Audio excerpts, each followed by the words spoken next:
Hello student, আজকে আমরা class 10-এর মাধ্যমিকের যে গণিত নাম্বার বিভাজন বিষয়টা কি? নাম্বার বিভাজন হচ্ছে আমাদের কোন কোন চ্যাপ্টারগুলো থেকে কোন কোন প্যারাতে নাম্বার আসছে। আমরা প্যারা বলতে পারি, আমরা দেখে নেবো একটু। দেখো, তোমাদের যারা কোশ্চেন ব্যাংক সলভ করো বা প্রশ্ন বিচিত্রা বা অন্য অন্য কিছু যারা সলভ করো তারা বুঝতে পারবে যে 1 নম্বরে আমাদের কী থাকে, এমসিকিউ থাকে। 2 নম্বরে কী থাকে, শূন্যস্থান পূরণ থাকে। 3 নম্বরে কী থাকে, সত্য মিথ্যা থাকে। তাহলে এরকম আমাদের কটা প্যারা আছে? টোটাল 15টা প্যারা আছে।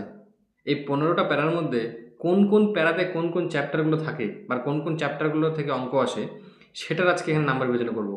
তাহলে এই ভিডিওটা সবথেকে বেশি গুরুত্বপূর্ণ এই কারণ আমাদের জানতে হবে যে কোন কোন জায়গাটা, কারণ এই ভিডিওটা দেখলে বা এই চার্টটা আমাদের মাথায় থাকলে আমরা বুঝে নেব যে আমাদের কোন কোন জায়গাটা বেশি করে করতে হবে, কোন চ্যাপ্টারগুলো আমি স্কিপ করতে পারবো, বা কোন চ্যাপ্টারের কোন বিষয়টা আমাদের খুব বেশি করে করতে হবে। যাদের অঙ্কটা খুব ভয় লাগছে বা অঙ্কটা ভাবছো যে কেমন হবে, বছর সারা বছর পড়া হয়নি, বা তারা তো অবশ্যই দেখবে। এবং যারা ভাবছো যে আমি 90 বা 100 এরকম নাম্বার আনার চেষ্টা করছি, তাদের এটা এই কারণে দেখা জরুরি, কারণ তাদেরকে টার্গেট ফিক্স করতে হয়। যারা বেশি নাম্বার আনার চেষ্টা করে তাদেরকে টার্গেট ফিক্স করতে হয় যে আমি পাটিগণিতের 10-এ 10, বীজগণিতে 10-এ 10। এবার কী হবে, যখন সব কিছু মিলে গোটা বই মিলে সবাই করতে যাবে, তখন প্রবলেমটা ক্রিয়েট হবে। এবার আমি যখনই জিনিসটাকে ছোটো ছোটো ছোটো ছোটো আকারে ভেঙে নেব, তখন কিন্তু আমার জিনিসটা বুঝতে সুবিধা হবে। ধরে নিলাম 5 নাম্বার প্যারাটা আমাদের পাটিগণিত থেকে আসবে। তার মানে পরীক্ষার কোশ্চেন পাওয়ার সঙ্গে সঙ্গে আমার 5 নাম্বার দেখা মানে আমাদের মাথার মধ্যে সব পাটিগণিতের অঙ্কগুলো চলে আসবে ভেসে। 6 নাম্বারটা বীজগণিতের অঙ্ক। যখন আমি 6 নাম্বারটা দেখবো যে বীজগণিতের কোন অঙ্কটা আসবে, 6 নাম্বার বীজগণিতের 1 নাম্বার চ্যাপ্টার থেকে আসবে, সঙ্গে সঙ্গে আমাদের ওই জিনিসটা ক্লিয়ার হয়ে যাবে যে আমাদের 5 নাম্বারে কোন অঙ্ক আসছে, 6 নাম্বারে কোনটা আসছে। আমাদের এটা যেন পরীক্ষা হলে ভাবতে না হয়, কারণ এটা সবচেয়ে বেশি জরুরি। আমাদের যত ভিজুয়াল, মানে আমাদের যতটা সামনেটা ক্লিয়ার থাকবে পরীক্ষার সময়, আমরা তত বেশি পারফর্ম করতে পারবো। তাই সব থেকে বেশি জরুরি যেটা, এই ভিডিওটার এই চ্যাপ্টার ওয়াইজ, মানে কোন কোন চ্যাপ্টার থেকে কোন কোন পার্টে কোশ্চেন হচ্ছে, এটা কিন্তু জানানো অত্যন্ত জরুরি। কারণ এটা নিয়ে কিন্তু কোনো স্যার বা ম্যাডাম বা আমি কোনো কাউকে দেখিনি আলোচনা করতে, কিন্তু আমি বাচ্চাদের তো এভাবে পড়িয়েছি এবং তারা যথেষ্ট ভালো রেসপন্স দিয়েছে এটার জন্য। কারণ এটা আমাদের একদম রোড ম্যাপ ক্লিয়ার হয়ে যায় যে আমি কোথা থেকে কোনটা করছি। তাহলে প্রথমে আমি তোমার একটা ভিডিও দেখো মন দিয়ে, তাহলে অনেক কিছু বুঝতে পারবে। আর বেশি কথা না বাড়িয়ে দেখো কি হচ্ছে। তাহলে 1 নাম্বার থেকে কী করছি আমরা? 1 নাম্বার থেকে করছি আমরা হচ্ছে 1 নাম্বার থেকে করবো হচ্ছে আমরা সঠিক উত্তর নির্বাচন, মানে এমসিকিউ। 2 নাম্বার থেকে কী থাকছে, শূন্যস্থান। 3 নাম্বার থেকে কী থাকছে, সত্য মিথ্যা। 4 নাম্বার থেকে সংক্ষিপ্ত উত্তরধর্মী। মানে তোমাদের বইয়ের দেখবে চ্যাপ্টারের কোনো একটা পার্ট শেষ হলে তার পেছনের যে চ্যাপ্টারটা থাকে, মানে একদম ধরো আমি 13.3 নিচ্ছি, বা আমি যদি নিই 1.3 বা 1 একদম যে শেষের যে চ্যাপ্টারগুলো আর কি, সেই চ্যাপ্টারের পেছনে দেখবে এরকম এমসিকিউ দেওয়া থাকে, শূন্যস্থান পূরণ দেওয়া থাকে, সত্য মিথ্যা দেওয়া থাকে, বা পাটিগণিত বা সংক্ষিপ্ত উত্তরধর্মী প্রশ্ন এরকম দেওয়া থাকে। তাই তোমাদের কী করতে হবে, ওই যে অঙ্কগুলো আছে ওই অঙ্কগুলো ভালো করে করতে হবে। এবার তোমরা যদি বলো যে স্যার ওখান থেকে কোন কোন অঙ্কগুলো ভালো করে করবো, আমার কাছে এগুলো সব ক্লিয়ার আছে যে কোন কোন অঙ্কগুলো সবচেয়ে বেশি করতে হবে, তারপরে কোনগুলো। এবার আমি যদি বলি যে পাস করানোর জন্য কতটা অঙ্ক করতে হবে, আমি যদি বলি কাউকে পাস করানোর জন্য সে 40টা অঙ্ক করলে সে পাস হয়ে যাবে। আমি যদি বলি যে কাউকে 80% পাওয়াতে হবে, তাকে 80 থেকে 90 অঙ্ক করলে হয়ে যাবে। এবার এরকম একটা ফ্যাক্ট আছে, তা আমি সেই ফ্যাক্টের মধ্যে আসতে চাইছি না এখন। আমি আজকে যেটা আলোচনা করতে চাইছি সেটা হচ্ছে আমরা কোন কোন চ্যাপ্টারগুলোর জন্য কত কত পার্টে কোন কোন চ্যাপ্টারগুলোর জন্য অঙ্ক থাকছে। তাহলে আমরা দেখে নিই যে 5 নাম্বার যে পার্টটা, কারণ এগুলোকে আমরা কী দেখতে পাচ্ছি, 1 থেকে 4 আমরা দেখতে পাচ্ছি। এখানে কত নাম্বার? এখানে দেখতে পাচ্ছি 36 নাম্বার। এই যে 36 নাম্বারটা কী থাকছে আমাদের, শর্ট অঙ্ক বলি আমরা এটাকে, কারণ শর্ট অঙ্ক 36 নাম্বার থাকে। এবার আসি হচ্ছে আমাদের 5 থেকে। তাহলে 5-এ কী আছে, পাটিগণিত। 5-এ কী আছে আমাদের, পাটিগণিত। তাহলে পাটিগণিতের 3টা চ্যাপ্টার, একটা সরল সুদ কষা, একটা চক্রবৃদ্ধি সুদ, সমার বৃদ্ধি বা হ্রাস, আর একটা হচ্ছে অংশীদারি কারবার। এই যে 3টে চ্যাপ্টার, এই 3টে চ্যাপ্টার থেকে কটা করতে হবে দেখো, এখানে কটা দেওয়া আছে হচ্ছে যে কোনো একটি।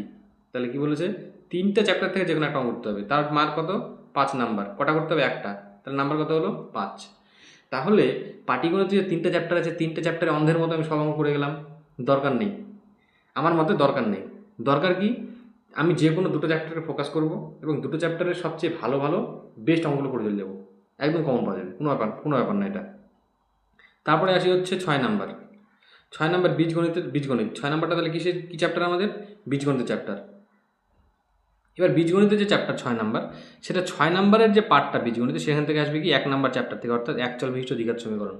এই একচল বিশিষ্ট দ্বিঘাত সমীকরণের আমাদের যে সমীকরণ গঠনের সমাধান যে পার্টটা আছে, ওখান থেকে 10-12 নম্বর করলেই কমন পাওয়া যাবে, কোনো ব্যাপার না ওখান থেকে। 7 নাম্বার বীজগণিতের কোন পার্টটা? এটা হচ্ছে দ্বিঘাত সমীকরণ এবং ভেদ। এখান থেকে তো কোনো ব্যাপারই নাই, যে দ্বিঘাত সমীকরণ এখান থেকে একটা পৃষ্ঠা থেকে আমার করলে হয়ে যায় 8-9টা কমন পাওয়া যায়।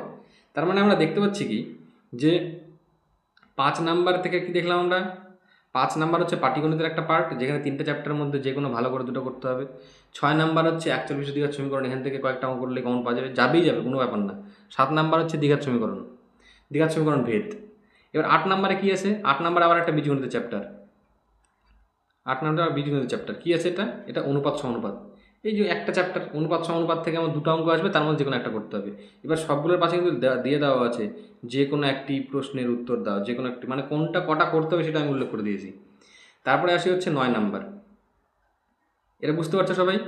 9 নাম্বার পার্টটাতে কি আছে? 9 নাম্বার পার্টটাতে আছে উপপাদ্য। এবার উপপাদ্য কি? উপপাদ্য কমন লাগবে স্যার। তাহলে উপপাদ্য কমন যখন লাগবে, তাহলে এখানে কমন দিতে আমি আসিনি।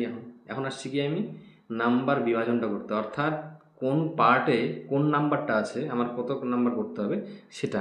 তার মানে আমি যদি বলি যে এই নাম্বার বিভাজনটা কেন জরুরি, আমি নাম্বার বিভাজন জরুরি যেটা বলতে চাইছি সেটা হচ্ছে, ধরো পরীক্ষার হলে বসে তোমরা শর্টগুলো করে নিয়ে তারপরে ভাবছো যে এবার পাটিগণিত না বীজগণিত না জ্যামিতি না উপপাদ্য না সম্পাদ্য কোনটা আসবে। কিন্তু আমাদের যদি এই জিনিসটা ক্লিয়ার থাকে মাথার মধ্যে, যে 6 নাম্বারে আমার বীজগণিতে আসবে এবং 1 নাম্বার চ্যাপ্টার থেকে আসবে, ওখান থেকে কোনো আর ওর বাইরে অঙ্ক আসবে না। 7 নাম্বার বীজগণিতে আসবে, ভেদ থেকে আসবে। 8 নাম্বার বীজগণিতে আসবে, অনুপাত থেকে আসবে। তাহলে এই যে জিনিসগুলো, এগুলো যত ক্লিয়ার থাকবে আমার পরীক্ষা তত ইজি হয়ে যাবে আমার। আমি তত জিনিসটাকে ভেঙে নিচ্ছি, তখন আমার জিনিসটা আরও ইজি হয়ে যাচ্ছে। আর যখনই আমি ভাববো যে আমার বীজগণিতের 8টা চ্যাপ্টার, বীজগণিতের 6টা চ্যাপ্টার, তখনই কিন্তু মাথার মধ্যে চাপ থাকবে 6টা চ্যাপ্টারে কোন অঙ্কটা আসবে জানি না আমি। কিন্তু যখন আমি ভেঙে নিচ্ছি জিনিসটা, তখন কিন্তু আমার সহজ হয়ে যাচ্ছে। এটা একটু বোঝার চেষ্টা করো। যারা এই জিনিসটা আমার জানো না, আর যারা অঙ্ক পরীক্ষা দিতে গিয়ে এই জিনিসটা ফেস করেছো, তারা আজকের পর থেকে, যখন ভিডিওটা দেখার পর থেকে তোমরা যখন পরীক্ষা দেবে বা এই জিনিসটা একটু মাথায় রেখে পরীক্ষা দেবে, তখন দেখবে জিনিসটা অনেক সহজ হয়ে যাচ্ছে। এবার আসে হচ্ছে কাজের কথা, উপপাদ্য। তাহলে উপপাদ্যটা কি? উপপাদ্য হচ্ছে এখান থেকে আমাদের কতগুলো চ্যাপ্টার আছে দেখো, 1, 2, 3, 4, 5, 6, এই 6টা চ্যাপ্টারের উপপাদ্য আছে। এবার উপপাদ্য কমন পাওয়া যায়, একদম নিশ্চিতভাবে কমন পাওয়া যায়। 3টা বা 4টা উপপাদ্য করলেই এনাফ যে কোনো। এবার হচ্ছে কি, কমনের সাথে সাথে আমাদের সবগুলো উপপাদ্য জানা দরকার নেই, অবশ্যই জানা দরকার আছে। কারণটা কি?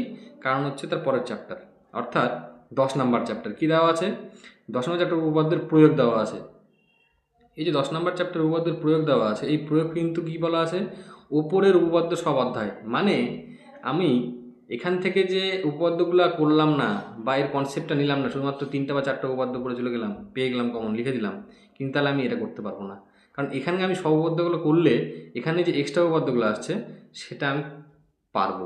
এবং কি আমি এটাও বলে দিই তোমাদেরকে, কেউ যদি ভাবে যে স্যার আমি এটাও কমন চাই, এটারও কমন দেওয়া যায়, একদম নিশ্চিতভাবে কমন দেওয়া যায়, এবং বেশি না 7-8টা করলে কমন পাওয়া যায়। এবার আসি হচ্ছে 11 নাম্বার, একদম সহজ পার্ট, সম্পাদ্য। এই সম্পাদ্যের মধ্যে আমাদের যে কোনো 3টে চ্যাপ্টার আছে, এই 3টে চ্যাপ্টারের মধ্যে সম্পাদ্য এই অন্তর্বৃত্ত পরিবৃত্ত থেকে আসবেই। যদি অন্তর্বৃত্ত আসে পরিবৃত্ত আসবে না, পরিবৃত্ত থাকলে অন্তর্বৃত্ত আসবে না। অন্তর্বৃত্ত পরিবৃত্ত থেকে ভালো করে করলে হয়ে যায়। আর দুটো এগুলো করানো যাবে, এটা কোনো অসুবিধা নেই।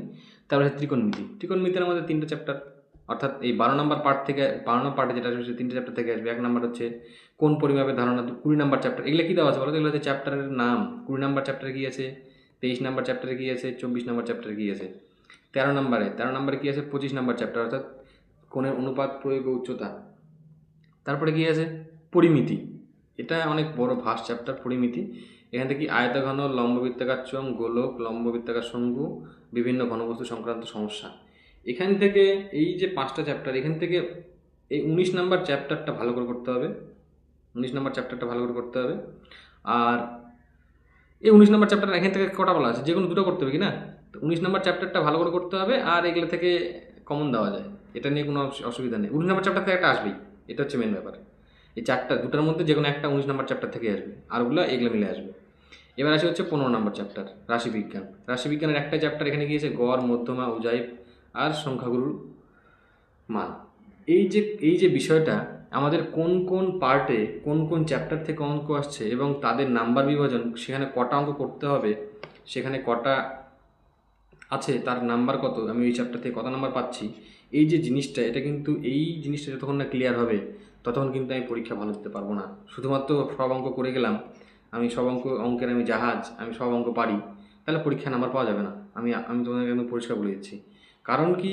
কারণ তোমাদের নাম্বার বিভাজনটা জানা দরকার, যে কোথা থেকে কত নাম্বার আসছে এবং আমাকে কোন জায়গাটা ফোকাস করতে হবে, কতটা করতে হবে, কীভাবে যেতে হবে। তো এই বিষয়গুলা যখন কোনো একটা জিনিসকে আমরা ভেদ করার চেষ্টা করি, শুধুমাত্র সেখানে ফোকাস করলে যে ভেদ হয়ে যাবে সেরকম না। তার পারিপার্শ্বিক যে সরঞ্জাম ওই জিনিসটাকে ভেদ করার জন্য, বা যে কোনো একটা যুদ্ধ জেতার জন্য শুধুমাত্র শক্তি বা বল দিয়ে হয় না, অন্যান্য সরঞ্জাম দরকার হয়, যুদ্ধ, অস্ত্র, বুদ্ধি, অনেক কিছু লাগে। তাই আমাদের গণিতটাকে যদি কেউ মনে করো যে না গণিতটা খুব কঠিন লাগছে, তাহলে আমার সাথে থাকো। আমি তোমাদেরকে যথেষ্ট সহজভাবে কিছু কিছু কিছু কিছু বিষয় আমি দেওয়ার চেষ্টা করবো, যেটাতে তোমাদের পরীক্ষায় অনেক অনেক অনেক অনেক অনেক হেল্প হবে। এবং আমার অনেক স্টুডেন্ট আছে যারা এই যে এই ট্রিক্স, মানে পরীক্ষা, টেস্ট পরীক্ষা শেষ, মাধ্যমিকের ফাইনাল পরীক্ষা, তার এক মাস আগে এসছে, বলছে স্যার আমি জানি না, আমাকে সর্বোপরি আপনি কিছু টিপস দেন। আমি ওকে বললাম যে এটা যায় মুখস্থ করা একদিনে গিয়ে, এটা গিয়ে মুখস্থ করা যে কোথায় গিয়ে আছে, কোন চ্যাপ্টার থেকে গিয়ে আছে। এবার আমি সেই চ্যাপ্টার থেকে আমি ইম্পর্টেন্ট কোশ্চেন দাগিয়ে দিয়েছি, যে কোশ্চেনগুলো দাগিয়ে দিয়েছি তুই এই 7 দিনে সেই কোশ্চেনগুলো খালি মুখস্থ কর ইন দ্য সেন্স প্র্যাকটিস কর। একটা চ্যাপ্টার থেকে 7-8টা করে অঙ্ক দিয়েছি। ইভেন যাদের আরও বেশি ইম্পর্টেন্ট দরকার সেই ক্ষেত্রে আরও কম করে দিয়েছি, যেটা করলে হয়ে যাবে। তো সেই হিসেবে অনেক ছেলে, আমার কাছে কোনো ছেলে মেয়ে ফেল টেল করে না। কিন্তু আমি যে কথাগুলো বললাম এগুলো যদি ভালো করে কেউ মানতে পারো, তাহলে গণিতে যারা বেশি নাম্বার টার্গেট করছে তাদেরও ক্ষেত্রে অনেক সুবিধা। যারা পাস করার জন্য চিন্তা ভাবনা করছে তারা তো কী বলবো, পাস করার জন্য চিন্তা করলে তুমি এখান থেকে প্রায় 50% নাম্বার পেয়ে যাবে একদম নিশ্চিতভাবে। আমি আর বেশি কথা বাড়ালাম না, গলাটা কেমন করছে। এবার আমরা নেক্সট ভিডিও দেখছি। তোমাদের এই ভিডিওর কমেন্ট বা অন্যান্য বিষয়ের উপর আমি চোখ রাখছি, দেখি তোমাদের কি আর কার কী অভিমত, সেই হিসেবে আমি পরের পদক্ষেপ গ্রহণ করব।